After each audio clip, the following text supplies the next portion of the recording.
ആശ്രിതവത്സലയും അധമവാസനകളെ ഇല്ലാതാക്കുന്നവളുമായ ശ്രീ പോർക്കലി ദേവി കുടികൊള്ളുന്ന കോട്ടയത്തെ പള്ളിപ്പുറത്തുകാവ് ഭഗവതി ക്ഷേത്രത്തിൻ്റെ മുന്നിലാണ് നമ്മളിപ്പോൾ നിൽക്കുന്നത്.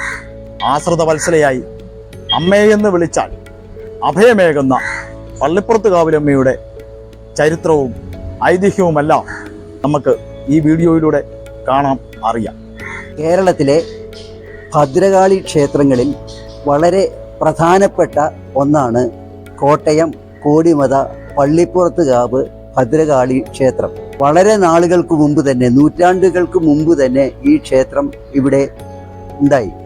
കൊല്ലവർഷം 4-ാം ശതകത്തിൽ അമയന്നൂർ ദേശക്കാരനായ ഒരാൾ ശ്രീ പോർക്കലിയെ ഭജിക്കുവാൻ വേണ്ടി ശ്രീ പോർക്കലി ക്ഷേത്രത്തിലെത്തി. വളരെ നാള് അവിടെ ഭജനം നടത്തി.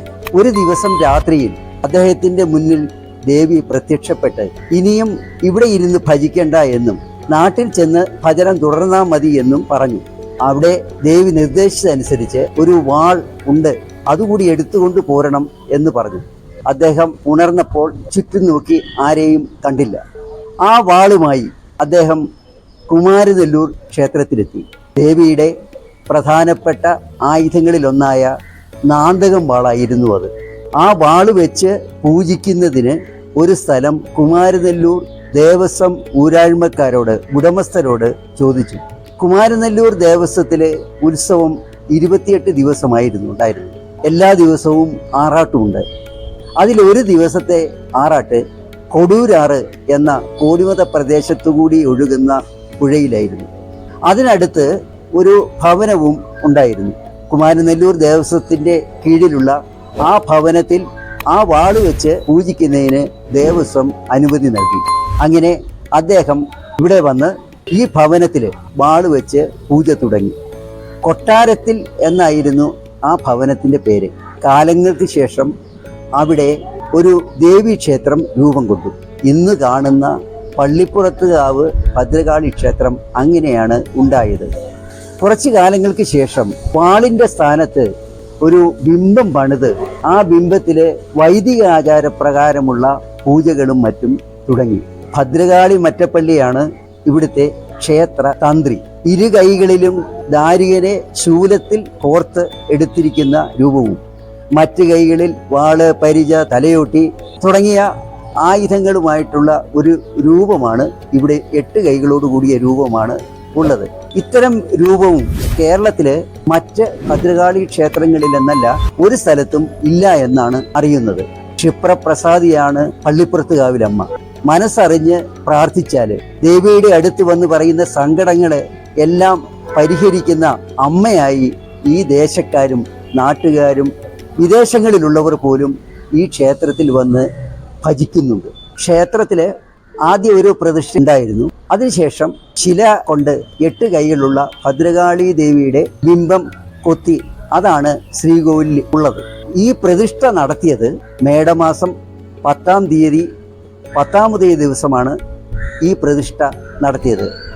അതിനുശേഷം എല്ലാ വർഷവും 10-ാമതേ ദിവസം വലിയ ആഘോഷമായിട്ട് ദേവീപ്രീതിക്കുള്ള പ്രത്യേക ആചാരങ്ങളും അനുഷ്ഠാനങ്ങളും നടത്തി ഉത്സവമായിട്ട് കൊണ്ടാടുന്നു. ഇതല്ലാതെ കൊടിമര പ്രതിഷ്ഠയോ അതനുസരിച്ചുള്ള ചടങ്ങുകളോ ഈ ക്ഷേത്രത്തിൽ പതിവില്ല.